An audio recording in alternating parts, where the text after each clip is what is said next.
Donc, comme on est tenu de respecter le temps, on va commencer tout de suite avec la première conférence en attendant les... donc ça va être Dr Ranieri qui va nous parler des moyens diagnostiques de la tuberculose latente versus tuberculose maladie. Merci. Je remercie les organisateurs de m'avoir associé à cette session sur les infections. Donc, je vais vous présenter les moyens diagnostiques de la tuberculose latente versus tuberculose maladie. Je vais essayer d'être la plus complète possible tout en respectant les temps impartis. Donc, en guise d'introduction, la tuberculose est une maladie contagieuse qui constitue un problème majeur de santé publique dans de nombreux pays. La stratégie mondiale se base actuellement sur le diagnostic précoce et l'accès universel aux tests de pharmacosensibilité, ce qui souligne le rôle crucial des laboratoires dans la lutte anti-tuberculose. Comme vous le savez, le diagnostic de la tuberculose, vous entendez, est à la fois clinique, radiologique, anatomopathologique, bactériologique pour ce qui concerne la tuberculose maladie et immunologique pour l'infection tuberculeuse latente. Donc, à qui s'adresse ce diagnostic? Donc, il est obligatoire devant tous les cas suspects de tuberculose pulmonaire, devant des critères cliniques, une notion de comptage et des images radiologiques évocatrices. Il est également préconisé dans les cas suspects de tuberculose extrapulmonaire, devant des critères cliniques, radiologiques, échographiques, mais aussi anatomopathologiques. Donc, on cherche une confirmation par le diagnostic microbiologique. Donc, quelles sont les méthodes qu'on va utiliser? Donc, tout d'abord, les méthodes conventionnelles que vous connaissez tous, la microscopie, la culture en milieu solide et liquide, les techniques d'identification et l'antibiogramme par la méthode des proportions en milieu solide et liquide. Depuis quelques années, ce diagnostic s'est enrichi par les méthodes moléculaires qui sont rapides et qui vont détecter l'ADN de Mycobacterium tuberculosis complex. Elles sont également appliquées dans l'identification. Elles ont un intérêt primordial dans la mise en évidence des mutations impliquées pour les principaux antituberculeux. Donc, on dispose du gène expert pour la détection de la résistance à la rifampicine, les tests d'hybridation moléculaire de première ligne pour la résistance à la rifampicine et l'isoniazide, et les tests moléculaires d'hybridation de seconde ligne pour détecter les résistances aux fluoroquinolones et aux aminosides. Donc, je commence par la microscopie. C'est une méthode où on va détecter des bacilles acido-alcoolo-résistants. C'est une méthode qui n'est pas spécifique parce que cette acido-alcoolo-résistance est une propriété commune à toutes les mycobactéries, donc aussi bien les mycobactéries tuberculeuses que les mycobactéries atypiques. Donc les barres sont mises en évidence par les colorations spécifiques de Zinn-Nelson et Alorani. La microscopie est une méthode qui est peu sensible puisqu'il faut à peu près 10 000 barres par millilitre pour pouvoir en voir un au niveau du microscope. Alors, quel est l'apport de la microscopie dans le diagnostic de la tuberculose pulmonaire? Il est plutôt bon pour le diagnostic de la tuberculose chez l'adulte, donc 60 à 80% de taux de positivité. Cette sensibilité va diminuer considérablement chez l'enfant, donc moins de 20% de positifs dans le diagnostic de la tuberculose pulmonaire chez l'enfant. Pareil pour les sujets HIV, il y a très peu de... le résultat est plutôt moyen, donc 40 à 50% de positifs. Pour la tuberculose extrapulmonaire, elle est possibaculaire par définition et donc vous avez des taux de microscopie positifs aux alentours de 10 à 40%. Pour la culture, c'est toujours la méthode de référence, c'est le gold standard. C'est un moyen de diagnostic qui est sensible et s'il y a mise en culture du prélèvement, elle devient le critère absolu pour le diagnostic définitif de la tuberculose. L'intérêt de la culture est également le suivi du traitement, donc on cherche une négativation ultérieure au cours du traitement. Donc, l'intérêt de la culture, c'est qu'elle améliore le résultat de l'examen direct. Le seuil de détection, il est de 10 à 100 bacilles par millilitre, donc ça rattrape les cas de microscopie négative et elle devient essentielle quand la microscopie est négative, justement. Donc, pour ce qui est des milieux de culture, vous connaissez le milieu de culture classique solide de Lowenstein-Johnson. Il présente l'intérêt d'avoir un aspect de colonie qui est très typique, mais la culture est lente, 3 à 6 semaines pour pouvoir voir pousser des colonies. Maintenant, la méthode de référence, c'est la culture en milieu liquide, entre autres le milieu MGIT qui est le plus utilisé. La sensibilité est améliorée aussi bien dans la détection de différentes espèces du complexe tuberculosis. Donc bovis pousse mieux en milieu liquide qu'en milieu solide et la sensibilité est améliorée quel que soit le type de prélèvement. L'intérêt supplémentaire de ces milieux liquides, c'est qu'ils présentent des délais de positivité qui sont plus courts, aux alentours de 10 à 20 jours, ce qui est plus rapide que les milieux de culture solides. Donc là, on va voir rapidement l'intérêt des milieux de culture liquides par rapport aux solides dans le diagnostic de la tuberculose extra-pulmonaire. Donc, quel que soit le type de prélèvement, vous avez une sensibilité qui est meilleure.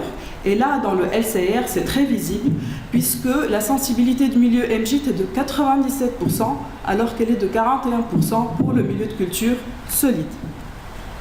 Donc, tout aussi, la microscopie et la culture sont utilisées aussi bien pour le dépistage des cas, donc le diagnostic de la tuberculose, que pour le suivi du traitement, sous traitement antituberculeux de première ligne et de deuxième ligne. Concernant l'identification, on dispose de différentes méthodes pour faire rapidement. Donc je vous donne l'algorithme qu'on suit au niveau du laboratoire. Devant une culture positive, on va faire un screening rapide à la recherche de l'antigène MPT64 qui est spécifique du complexe tuberculosis. Donc si c'est positif, on peut compléter l'identification pour voir quelle est l'espèce en cause, entre autres si on suspecte un bovis. Quand l'antigène négatif, on va suspecter soit une mycobactérie non tuberculeuse ou bien un bovis BCG, et dans tous les cas, la confirmation sera apportée par les méthodes moléculaires. Donc, pour ce qui est de la PCR, quelle est sa place dans le diagnostic de la tuberculose? Il faut toujours garder à l'esprit que la PCR est une méthode, c'est une technique dont les applications sont nombreuses. Donc, elle est utilisée dans le diagnostic direct, dans l'identification des cultures, comme on vient de le voir très rapidement, et dans la détection des gènes de résistance. Donc, les principales résistances impliquées, les principales mutations impliquées dans les résistances à la rifampicine, isoniazide, aminoside de seconde ligne et l'équinolone, ce qui permet une détection rapide des souches multirésistantes et ultra-résistantes. Donc je commence par le gène expert. Vous entendez parler du gène expert, je pense, de plus en plus. Donc c'est une méthode de PCR en temps réel complètement automatisée. Ça a beaucoup simplifié ces techniques moléculaires. Donc le gène expert détecte deux choses. D'abord l'ADN du complexe tuberculosis et la résistance à la rifampicine. Donc pourquoi le choix de la rifampicine? Tout simplement parce qu'elle est associée à la multirésistance. Et heureusement pour nous, microbiologistes, la détection de la résistance à la rifampicine est plutôt aisée, puisqu'on va cibler une petite zone au niveau du gène RPOP. Le résultat est disponible en 2 heures. Quelles sont les recommandations de l'OMS pour l'utilisation du test gène expert? Donc il est utilisé comme test initial de diagnostic chez les adultes et les enfants suspects de tuberculose multirésistante ou HIV. Donc cela englobe les cas de suspicion de résistance, toutes les catégories de retraitement et les HIV confirmés ou même fortement suspectés devant un contexte clinique et épidémiologique évocateur. Donc les recommandations sont conditionnelles, donc là ça dépend un peu des ressources dont on dispose.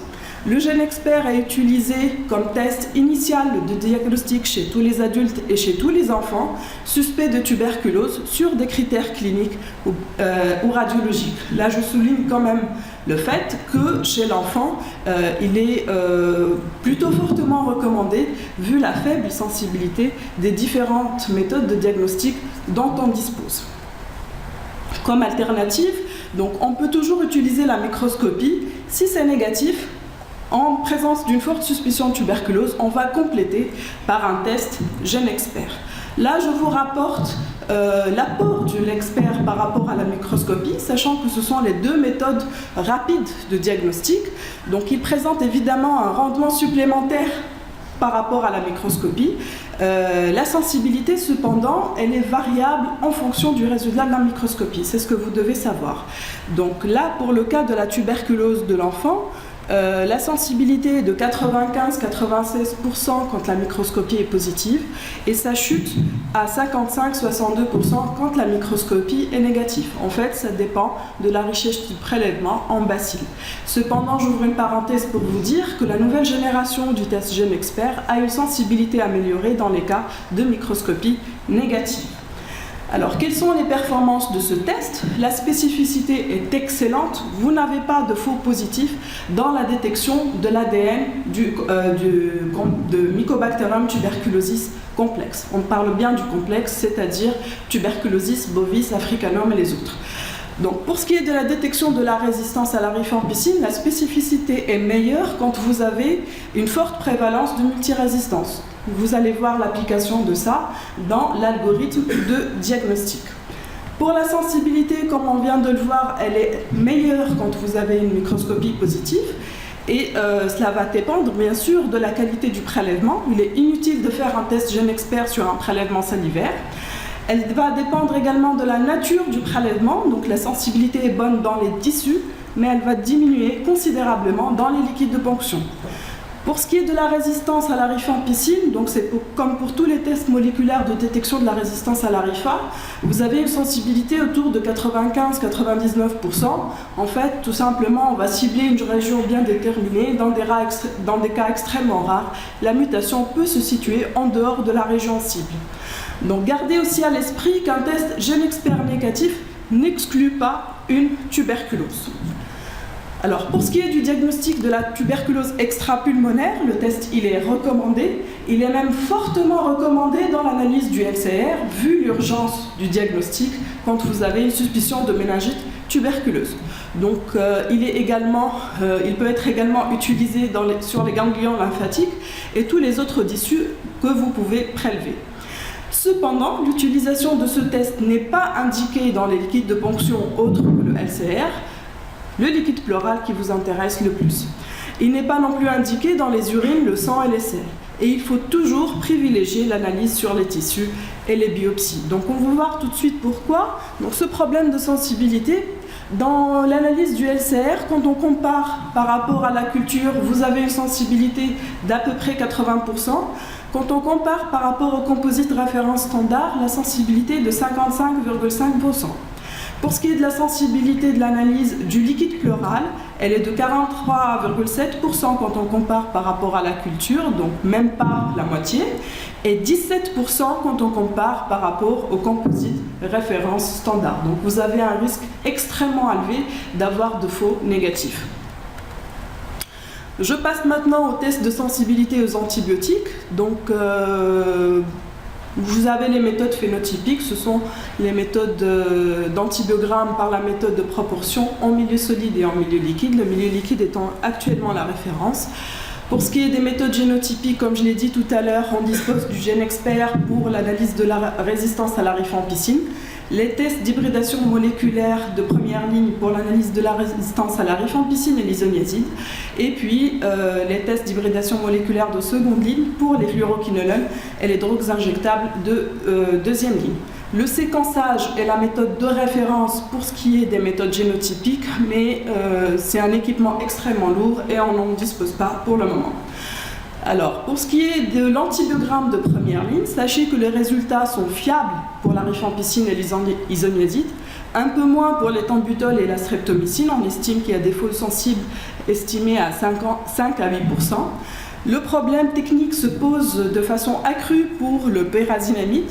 Pourquoi? Parce que cet antibiotique est actif à pH acide et ce pH n'est pas approprié pour la culture de Mycobacterium tuberculosis. Donc en général, on évite un peu de rendre le résultat de la sensibilité au PZ.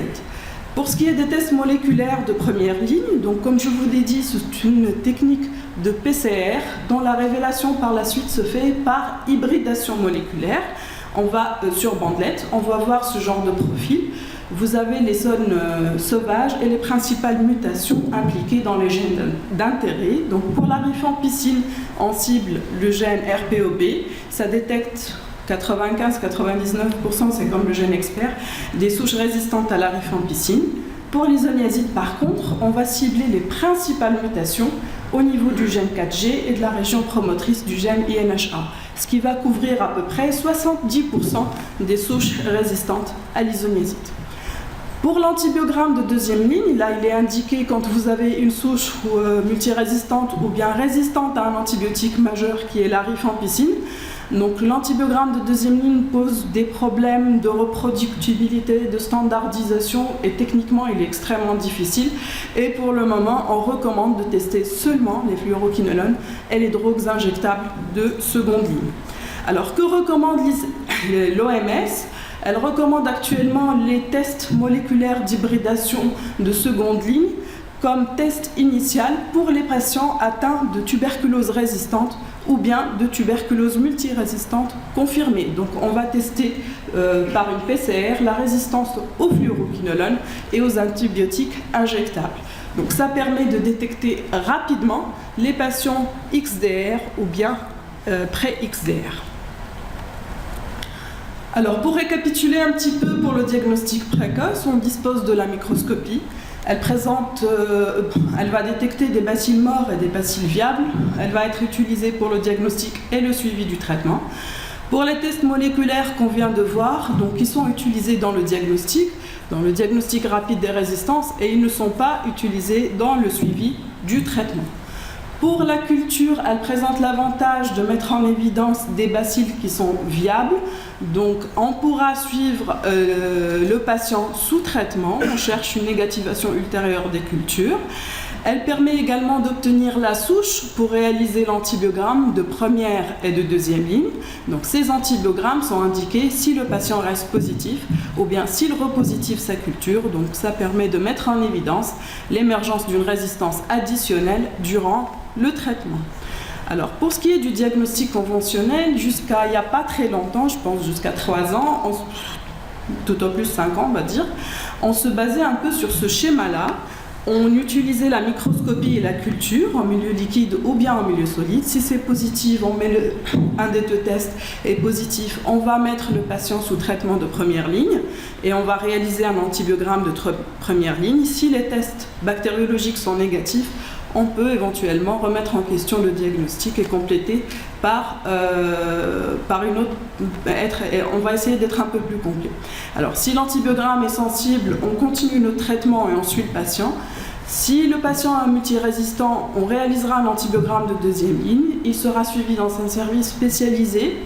Et si par malheur il est XDR ou bien pré-XDR, on adaptera le traitement et il sera toujours suivi dans un service spécialisé. Alors, pour ce qui est de l'algorithme actuel pour l'accès universel des patients au dépistage rapide de Mycobacterium tuberculosis et de la résistance à la rifampicine, j'ai essayé de simplifier un petit peu tout ça. Donc, on va utiliser le GeneXpert en première intention. Donc, si c'est négatif, en cas de forte suspicion clinique, on va réévaluer, répéter le test éventuellement et compléter par des tests complémentaires. Si c'est positif avec sensibilité à la rifampicine, le patient est mis sous traitement de première ligne. Si c'est positif avec détection de la résistance à la rifampicine, on va raisonner en fonction de la présence de facteurs de risque de multirésistance. Souvenez-vous de la spécificité du GeneXpert qui dépend de la prévalence de la multirésistance. Donc, en présence de facteurs de risque, le patient sera mis sous traitement de deuxième ligne et suivi dans un service spécialisé. En l'absence de facteurs de risque, on suspecte une erreur. Donc, on va refaire le test. Si on confirme la résistance à la rifampicine, on garde la même attitude. Si, par contre, la rifampicine est sensible, là, on retient le deuxième résultat. Le patient est mis sous traitement de première ligne. Si, par contre, on détecte le GeneXpert est négatif, il n'y a pas d'ADN de Mycobacterium tuberculosis, on va réévaluer le patient et compléter par d'autres tests. Dans le cas où vous allez obtenir un résultat positif avec une sensibilité de la rifampicine et indéterminée, on peut avoir ce genre de résultat. Le patient est considéré comme sensible à la rifa, donc il sera mis sous traitement de première ligne et à distance, on va répéter le test. Alors pour ce qui est de l'algorithme de diagnostic du Programme national de lutte contre la tuberculose, donc publié en 2018, le dépistage de la tuberculose en l'absence de facteurs de risque de multirésistance se fait sur 2 échantillons de crachat, donc on réalise une microscopie. Si les 2 protis sont négatifs, on va réévaluer cliniquement et éventuellement rajouter d'autres tests. Si 1 ou 2 frottis sont positifs, donc le patient sera mis sous traitement de première ligne et on peut discuter l'ajout d'autres tests complémentaires tels que GeneXpert ou bien culture. En présence de facteurs de risque de tuberculose multirésistante, là, les 2 échantillons seront soumis, un à la microscopie avec culture pour pouvoir réaliser par la suite un antibiogramme, et le deuxième prélèvement sera adressé pour la réalisation d'un test GeneXpert. Et vous avez le même algorithme que tout à l'heure. Donc si c'est positif avec absence de résistance à la RIFA, le patient est mis sous traitement de première ligne. S'il y a une résistance à la rifampicine, le patient est mis sous traitement de deuxième ligne et il est suivi dans un centre spécialisé. Et si le résultat est négatif, on va réévaluer et discuter la pertinence d'autres examens. Alors si vous êtes face à une résistance à la rifampicine ou bien une multirésistance, bien sûr, vous allez commencer un traitement de deuxième intention et on va soumettre un échantillon au test moléculaire d'hybridation de seconde ligne. Tout à l'heure, j'avais dit que l'OMS les préconise comme test initial de dépistage. Donc, si ces tests vont détecter une souche XDR ou bien pré-XDR, on va adapter le traitement. Si c'est sensible ou bien le résultat est indéterminé, on va adapter le traitement en cours et personnalisé. Pour ce qui est de cet algorithme, ils vont un peu conditionner la réalisation de l'antibiogramme de deuxième intention en fonction du suivi du traitement, mais en pratique chez nous, on le réalise d'emblée dès qu'on trouve une souche multirésistante. Je passe maintenant au diagnostic de l'infection tuberculeuse latente. Comme vous le savez, c'est un problème mondial. On estime qu'un tiers de la population mondiale est infectée, parmi lesquels 10,4 ont développé ou développent une tuberculose active. Alors l'OMS définit l'infection tuberculeuse latente comme un état caractérisé par une réponse immunitaire persistante à une stimulation par des antigènes de Mycobacterium tuberculosis sans signe clinique manifeste de tuberculose active. Alors le dépistage de l'infection tuberculeuse latente est difficile. Pourquoi ? Parce qu'il n'y a pas de méthode gold standard, de méthode de référence pour la détection de l'infection tuberculeuse latente et il n'y a pas de méthode qui permette de prédire l'évolution de l'infection tuberculeuse latente vers une tuberculose maladie. En plus, il n'y a pas de signe clinique ou bien radiologique et on se base sur la notion de courtage qui est caractérisée en contact étroit, régulier ou occasionnel. Cela, c'est pour avoir plus d'idées sur le risque auquel est exposé le patient. Alors, quels sont les moyens de diagnostic dont on dispose ? Donc, tout d'abord, l'IDR, l'intradermoréaction, la réaction historique, qui est toujours d'actualité jusqu'à maintenant. C'est un test qui est peu onéreux, qui a une bonne sensibilité, mais sa sensibilité diminue chez les sujets immunodéprimés. Le problème de l'IDR, c'est qu'elle pose des problèmes de spécificité. Il y a des réactions croisées avec le BCG, donc avec la vaccination, et des réactions croisées avec les mycobactéries atypiques. En plus, elle présente des problèmes dus au retour de lecture, donc ça peut être contraignant pour le patient, et un effet booster, c'est-à-dire que vous risquez de faire positiver une IDR si vous avez fait une injection antérieure. Depuis 2006, on dispose des tests in vitro, les IGRA, pour interféron gamma releasing assay. Donc, ce sont des tests basés sur la libération de l'interféron gamma. Ce sont des tests qui sont beaucoup plus chers que l'IDR. Ils posent quelques délicatesses, on va dire, pour la phase préanalytique qui conditionne la qualité du résultat. L'avantage de ces tests in vitro, c'est qu'ils sont spécifiques. Il n'y a pas de réaction croisée avec le BCG, ni avec la plupart des mycobactéries atypiques, à l'exception de Mycobacterium kansasii, Marinum et Sulgei. Donc il y a 2 tests qui sont disponibles, on va les voir tout de suite. Donc le principe de la réaction est simple. On va stimuler la réponse lymphocytaire T par des antigènes spécifiques de Mycobacterium tuberculosis. Suite à cela, vous avez une libération de l'interféron gamma. Donc, le premier test, le T-spot, est basé sur une numération des lymphocytes producteurs de l'interféron gamma. Pour ce qui est du quantiféron, vous avez un dosage par une méthode ELISA simple. Concernant le quantiférant, il y a 2 générations. Oui, je vais presque terminer. Pour ce qui est du quantiférant, vous avez 2 générations. La première génération avec 3 tubes où vous avez, qui est utilisé chez les sujets immunocompétents avec plus de 5 ans, donc c'est une réponse lymphocytaire CD4. Pour la deuxième génération, vous avez 4 tubes et il est utilisé aussi chez les immunodéprimés, les enfants de moins de 5 ans. Pour ce qui est des résultats, vous avez 3 catégories de résultats, donc soit l'infection est probable, soit elle est non probable ou bien indéterminée. Les limites de ces tests, c'est que vous avez une libération d'interféron gamma quand vous avez une tuberculose maladie ou bien une tuberculose latente, donc ça ne fait pas la différence entre les deux. En plus, ces tests dépendent du statut immunitaire du sujet. Aucun test ne permet de différencier une infection tuberculeuse ancienne d'une récente et aucun test ne permet de prédire le risque d'évolution vers une tuberculose maladie. Un test négatif ne permet pas non plus d'exclure une infection latente ou bien une tuberculose maladie. Donc qui va-t-on cibler? Vous savez que le risque est maximum au cours des 2 années qui suivent le comptage. Donc quand vous dépistez une infection tuberculeuse latente, c'est que vous avez comme objectif de traiter. Donc il va falloir identifier les populations cibles et vous devez exclure une tuberculose active avant de proposer un traitement préventif. Donc quelles sont les populations cibles? Le groupe de contact prioritaire est constitué par les enfants de moins de 5 ans, les personnes vivant avec le VIH.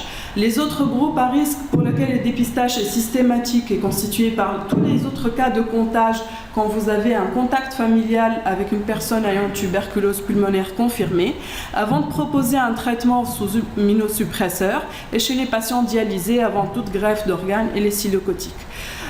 Alors, pour ce qui est du programme national, il préconise un traitement systématique chez le groupe de contact prioritaire et chez les personnes ayant un dépistage positif par un IDR ou bien quantiférant dans les cas de contact, par IDR et quantiférant avant de proposer un traitement immunosuppresseur. Alors voilà l'algorithme de diagnostic du programme national. On fait un interrogatoire minutieux à la recherche de signes cliniques de tuberculose. En l'absence de signes cliniques, on va réaliser un test interféron gamma ou bien IDR. Si l'un des 2 tests est positif, on réalise une radiographie du thorax. En l'absence d'anomalie radiographique, on va traiter en tant qu'infection tuberculeuse latente. En présence d'anomalie, on va chercher éventuellement une tuberculose. Et si le test est négatif, on va surveiller et contrôler après 3 mois. Voilà, j'ai fini. Donc, en conclusion, le diagnostic de la tuberculose s'est beaucoup amélioré grâce aux nouveaux tests sensibles et performants. On espère que les moyens et les ressources adéquates seront généralisés avec la généralisation des techniques moléculaires. Pour ce qui est du diagnostic de l'infection tuberculeuse latente, il est difficile et j'insiste sur le respect des indications de ces tests. Et je vous remercie pour votre attention.